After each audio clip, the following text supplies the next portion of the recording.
Hey, it's been a couple weeks since I've done one of these 3 bands and 1 video thing. So here we go. And today it's Mastodon, Zombie, and Suicidal Tendencies. Mastodon are one of the biggest metal bands out there right now, so no need to go into details, but a metal band that formed in 2000 in Atlanta, still around to this day. Started off with a pretty original sound, just very active drumming, great riffs, accessible, but still metal. And a lot of hardcore metal fans have fallen off on Mastodon, but as you're gonna see, I think they've come back around to doing some great stuff. So they have 8 full-length albums, and I have 6 of the 8 albums. And my last place is one I don't have, Emperor of Sand. It's not bad, I just found it boring. It did nothing for me. Streamed it several times and just didn't feel a need to shell the bucks. So moving on quick, once more, Round the Sun. Solid album, but again, Mastodon were one of my favorite bands when this one came out, and the magic was just kind of gone for me. I thought it was good, not great. Now, the second song, The Mother Lode, that's probably my favorite song on here, and that's my one memory from here is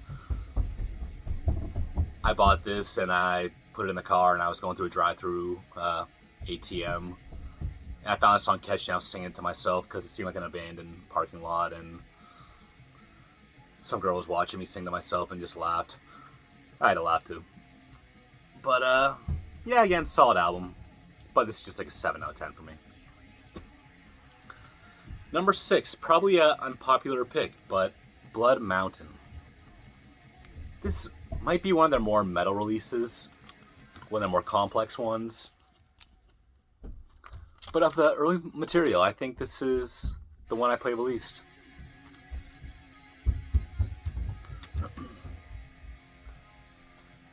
Number 5, The Hunter. Most people would not put this over Blood Mountain, but despite its commercial sound, I really like this. And I thought it was just a slightly more accessible version of the Mastodon that we all know and love. And there's a DVD that I think it's just the album with graphics, not real music videos, but just, well, what does it say? Track by track commentary, making of the Hunter, Deathbound video, Black Tongue video, Stargasm, psychedelic visualizer. I guess that's what I was thinking of, the psychedelic visualizer. Number 4, the debut full-length, Remission. Got this when it came out. The drums were what brought everyone to this, just fills everywhere. Again, very active. When did this one come out? 2002. Number 3, Leviathan. For many years, this was my favorite album. And I think many people would still consider this their masterpiece.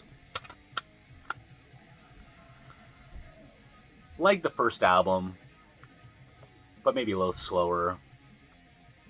More conceptual, of course. But this is a 10 out of 10. Don't listen to it the way I used to, but still amazing. My number 2 is Crack the Sky. Longer songs, more progressive. Another 10 out of 10. And I mentioned at the beginning how Mastodon began losing interest for me for a while there. But the newest album, I don't know why I don't have it, but Hushed and Grim, the double album from a year or two ago, I think that's the best thing they've done. That's the first time where Mastodon made me feel emotions. Usually I thought they were just kind of a kick-ass rock band, but they went into a lot of places on that album, and I think it's a special CD, and I just wasn't crazy about the album cover. Maybe that's why I haven't bought it yet, but I definitely will one day. I really do think it's the best thing they've done. Okay, moving on. Zombi. They're a rock band from Pittsburgh. They're a two-piece. I think one's on... There's a drummer, and one's bass and keyboard samples. And I saw Zombi live one time in Toronto. It was with... it was in 2015 with Pinkish Black. And that kind of blew my mind. I forgot about Pinkish Black. I forgot about the band, who were pretty good. I was familiar with 2 of their albums, and I forgot I saw them live. It was a good show, too. But Zombi, they have spent, I don't know about their whole career, but I think they're still on Relapse. This is the debut album, Cosmos.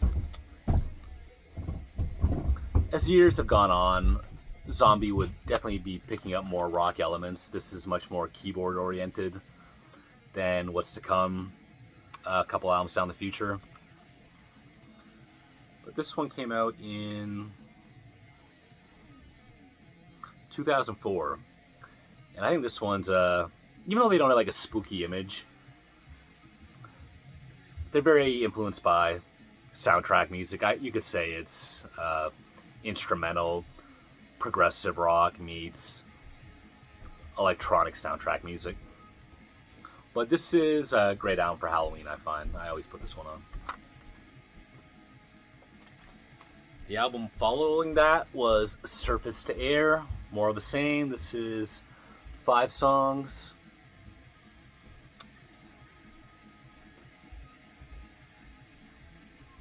I can't really see that, but I think it was 2006.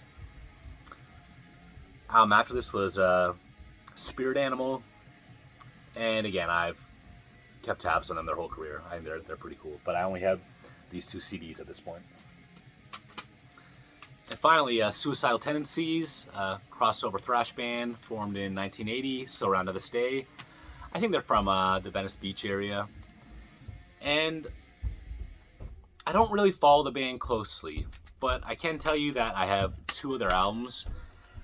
And I get the impression these are both classic albums for this band. And I think they're both really good.